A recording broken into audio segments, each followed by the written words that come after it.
¿Cómo están? Bienvenidos a Agenda Económica, edición AM. Gracias por estar con nosotros partiendo este día viernes, 8 de la mañana con 3 minutos en vivo, por supuesto.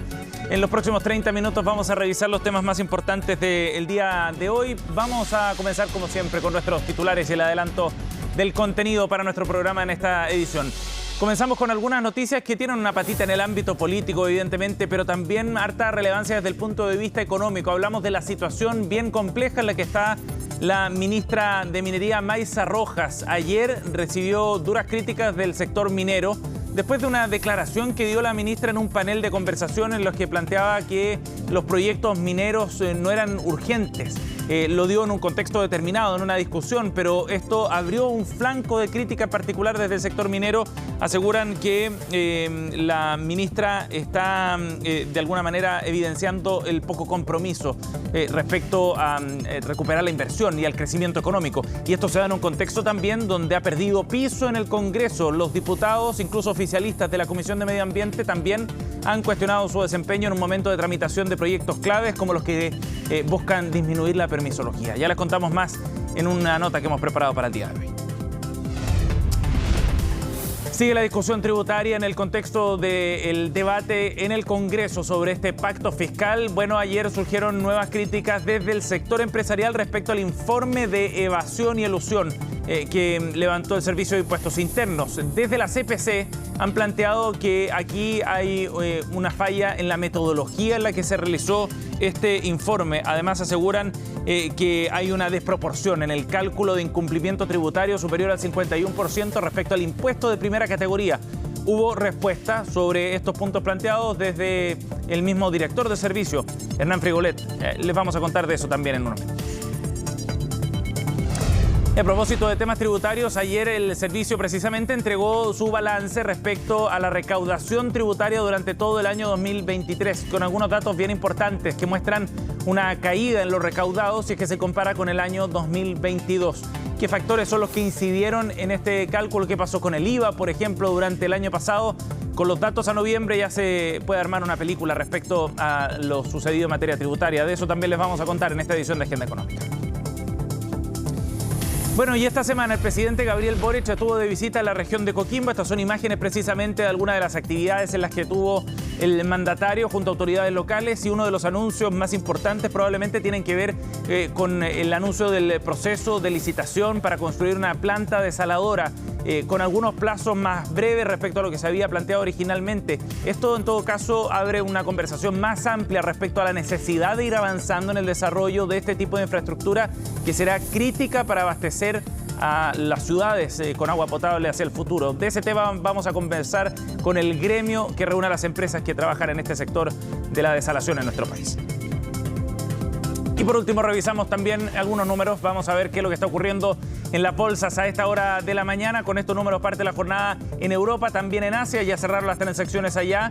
Números positivos en el caso del Nikkei de Japón, que contagian también algunas de las transacciones en Europa, donde a esta hora tenemos 0,15% de ganancia para el Eurostoxx, para Londres 0,34%, para el Nikkei 1,4%, mientras que el Hang Seng tuvo un cierre negativo, 0,54% de caída para el indicador bursátil de Hong Kong en el inicio de las transacciones de esta mañana.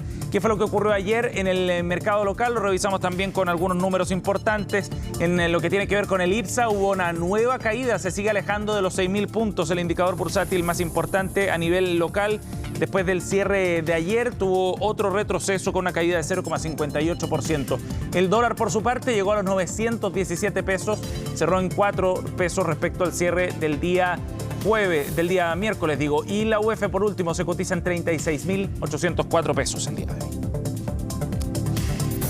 Bien, vamos a conversar entonces sobre este tema que ya les habíamos planteado. El presidente Gabriel Boric hizo anuncios bien relevantes en la región de Coquimbo respecto a un proyecto de desalación en particular en esa zona. Vamos a conversar de este tema, de lo que viene para el sector de la desalación, y para eso nos acompaña Rafael Palacios, vicepresidente ejecutivo de ACADES, la Asociación Chilena de Desalación y Reuso. Gracias por estar con nosotros. Hola, Sebastián. Muy buenos Bienvenido. días. Bueno, bien esperado este anuncio, evidentemente por los habitantes allá de la región de Coquimbo, pero para el gremio también es importante. ¿Cómo interpretan ustedes la señal, el mensaje que dio el presidente esta semana respecto a este tema? Muy positivamente porque el anuncio de alguna forma viene a poner término a una situación de incertidumbre que se arrastró durante mucho tiempo respecto de las distintas alternativas que podía seguir el sector público, el Estado, para poder cumplir con el objetivo que queremos todos, que es que la región pueda tener un suministro de agua seguro que proporcione una desaladora. Y hay un mensaje también con cierta urgencia que ponía el presidente, ¿no? O sea, efectivamente, de apurar el tranco respecto al proyecto. Así es, tenemos, bueno, a propósito, digamos, de las discusiones que hemos tenido en el campo de la permisología, hemos visto que las desaladoras pueden tomar demasiado tiempo en aprobarse y en ese sentido el presidente ha sido enfático en poner una fecha tope, ¿no? El 2028, porque en parte es donde las proyecciones adelantan de que las ciudades de Coquimbo y La Serena podrían efectivamente tener problemas de suministro. O sea, para ese año ya podría haber problemas de racionamiento con el sistema de funcionamiento actual, digamos. Efectivamente, efectivamente. Las reservas de aguas, de mantenerse la condición actual, dicen que es muy probable que ya el 2028 la ciudad no pueda contar con los sistemas actuales que tienen hoy día, que se alimentan básicamente de las napas subterráneas. Con el contexto actual, con el marco normativo y la legislación actual, Rafael, ¿cuánto se demora un proyecto de desalación como este, por ejemplo? Hay que primero decir que nosotros como industria no tenemos un marco normativo específico, por lo tanto estamos sujetos a los marcos normativos generales. De acuerdo. Dicho eso, entendiendo que necesitamos concesión marítima, resolución de calificación ambiental y un conjunto de permisos sectoriales, el promedio son más o menos entre 6 y 8 años, pudiendo extenderse incluso a 10, 12. Claro. De hecho, el propio presidente en algún momento, no solo en esta visita, en una otra anterior que hizo hacia el interior de la Cuarta Región, planteaba que era inaceptable que este proyecto estuviera para el año 2031, decía. Y mostraba su molestia y cierta frustración también porque los proyectos fueran tan lentos, ¿no? Porque él decía la urgencia va a ser ahora. En ese sentido, ¿cómo ven esta posibilidad de que se vayan acortando los plazos efectivamente y de que se cumpla, por ejemplo, para que el 2028 esté en operación una planta? ¿Es factible? Es difícil, pero podría llegar a darse. Esto depende hoy día básicamente del Ministerio de Obras Públicas. El anuncio del presidente ha dado a conocer de que vamos a tener una licitación el segundo semestre, una licitación de obra pública, en el fondo con el marco normativo que ello tiene. Eso quiere decir de que el Ministerio de Obras Públicas tiene que correr un poco para presentar el segundo semestre las bases de una licitación exitosa, que despierte el interés de los distintos del sector privado para poder presentar esa licitación. Y después tenemos que enfrentar el tema, por así decirlo, ambiental, ¿no? No se está partiendo de la nada, se está partiendo, entendemos, de los estudios que tenía la empresa sanitaria Aguas del Valle y por lo tanto hay un cierto camino recorrido, pero también dentro del anuncio se señala que esto es una planta multipropósito, es decir, que va a tener por destino el mundo sanitario, las ciudades y también el mundo agrícola. ¿No? Y ahí se generan un poco algunas incertidumbres, porque el proyecto que estamos tomando de partida es un proyecto 100% sanitario, que no tiene los estudios ni tampoco en el fondo la proyección para abastecer al sector agrícola. Claro. Claro. Y ahí podemos tener algunos retrasos. Ahora, Rafael, llevemos la discusión o la conversación más bien a un plano más general, porque estábamos enfocados en el caso de Coquimbo en particular. Pero ¿cuáles son los principales desafíos que enfrenta el sector, entendiendo que este tipo de construcciones y una política de desalación probablemente sea necesario en buena parte del territorio nacional, ¿no? Y para muchos otros centros urbanos donde faltará agua en algún momento en el corto, mediano plazo? ¿Qué escenario están enfrentando las desaladoras hoy día, la asociación? Mira, nosotros, te decía yo recién, ¿no? Como industria no tenemos un marco regulatorio que nos permita a los inversionistas y a los proyectos proyectarse, digamos, en el mediano largo plazo. Sí tenemos un proyecto de ley que se ha discutido ya y que ha sido presentado por la ministra de Obras Públicas ante la Comisión de Recursos del Senado, un proyecto de ley bastante robusto, que también, de aprobarse, acortaría bastante los plazos porque permite, desde luego, omite la concesión marítima, ¿no? Te entrega una concesión de desalación y permite ir en forma simultánea a solicitar esa concesión de desalación y la resolución de calificación ambiental. Por lo tanto, digamos, de los 6, 8 años que tardan los proyectos, eso podría eventualmente reducirse, si somos optimistas, a 3 o 4. Es harto el cambio. Es mucho el cambio. ¿Y en qué está ese proyecto hoy día, Rafael? Ese proyecto hoy día entendemos que está detenido en el Ministerio de Secretaría General de la Presidencia.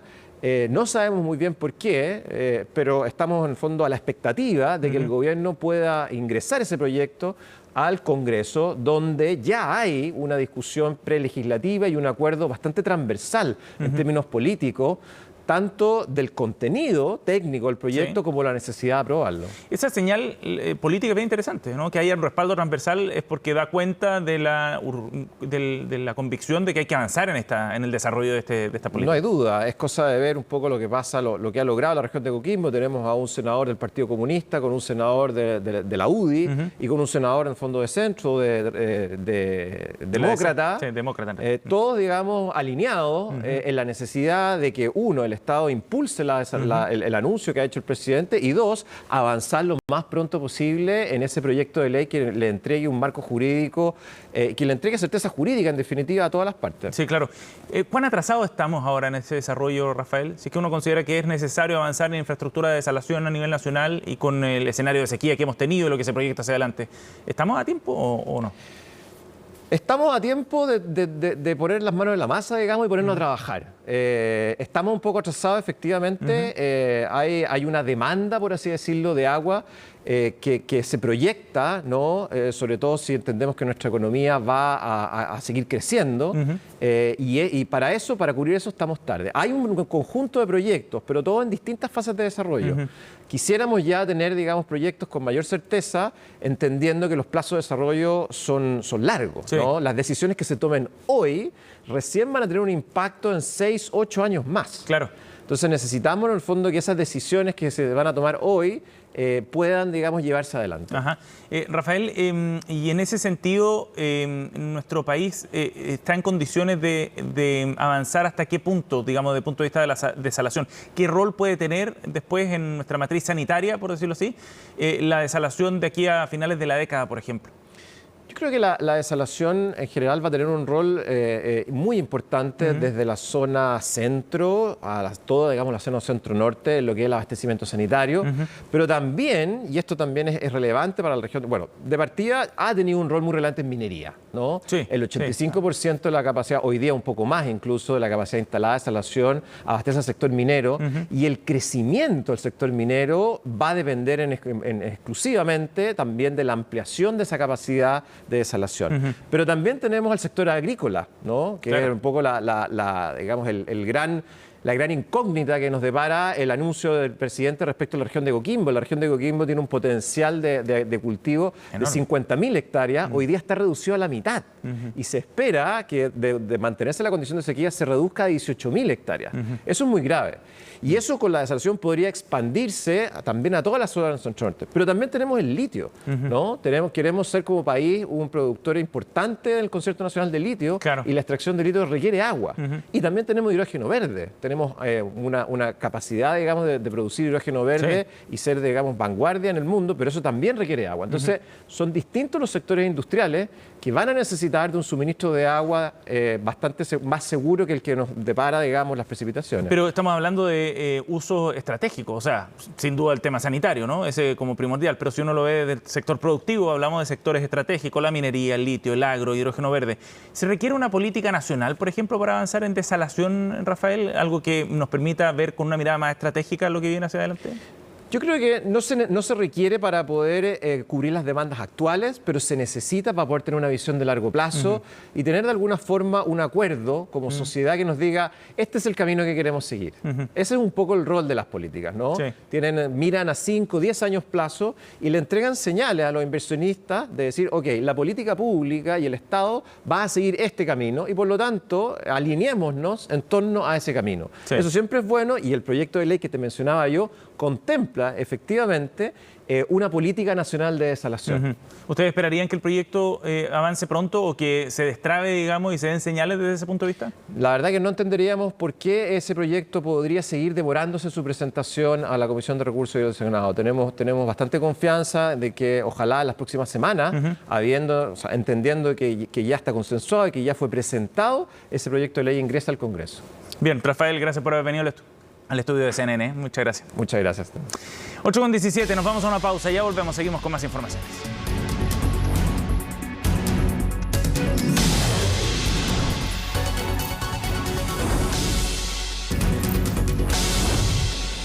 Ya estamos de vuelta, seguimos en Agenda Económica, 8 de la mañana con 21 minutos. Sigue el trámite de la reforma previsional en el Congreso. En la Comisión de Hacienda en particular están trabajando. Se espera que el próximo lunes, de hecho, se despache el proyecto en su totalidad. Van a votarlo hasta total despacho y eso ya lo llevaría a la sala donde el gobierno está intentando juntar los 78 votos que requiere para poder avanzar con esta iniciativa. Han surgido algunas dudas, si bien se daba por sentado el compromiso de ciertos sectores de centro que presentaron la última indicación para una distribución 3 y 3, surge más presión también respecto a otros instrumentos, la creación de un seguro de longevidad, por ejemplo, o acortar las tablas de mortalidad como dos temas que ya están discutiéndose y que podrían ser claves para conseguir aquellos votos. Bueno, la ministra Janet Jara ayer se refirió al trámite que está siguiendo la reforma previsional en el Congreso. Lo que me preocupa hoy día es que la próxima semana podamos votarlo en la sala y que la idea de legislar se apruebe, que creo que es muy importante porque aunque no estemos de acuerdo en los detalles, negar la idea de legislar sería una mala señal para el país. Miren, el cronograma que sigue en esto es que el día viernes se retoman las sesiones en la Comisión de Hacienda. Vamos a continuar el lunes hasta total despacho y la idea es poder llevar este tema a la sala el martes y el miércoles de la próxima semana. Si eso se va a poder lograr o no depende mucho de los tiempos parlamentarios de la discusión. Nosotros como Ejecutivo tenemos esa voluntad, esa intención, pero el otro poder del Estado, que es el Poder Legislativo, tiene también su propia autonomía y ritmo. Estamos trabajando para que sí sea así.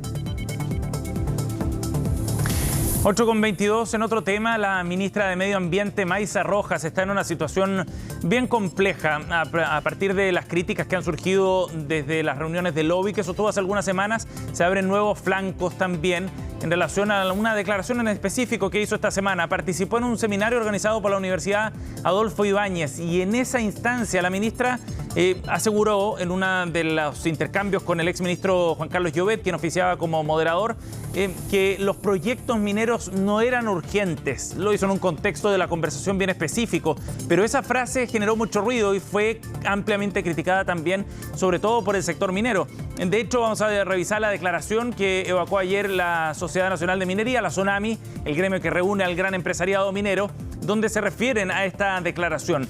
Lo que dicen es que Chile está estancado por políticas regulatorias que han perdido todo sentido de realidad. Estas declaraciones, dijo, nos hacen dudar que la ministra de Medio Ambiente tenga la disposición y el liderazgo suficiente para llevar adelante los cambios legales y reglamentarios necesarios para contar con un sistema que, junto con la protección del medio ambiente, contribuya al crecimiento. Parte de la declaración es más larga que eso, por cierto, que evacuó ayer, como decíamos, la SONAMI para plantear su molestia por la declaración que hizo Maysa Rojas. La declaración, como les decíamos, tiene un contexto y la propia ministra tuvo que salir a responder a las críticas porque no llegaron no solo desde el sector empresarial, también desde algunos académicos y representantes de la oposición. Vamos a revisar la cuenta de Twitter de la ministra.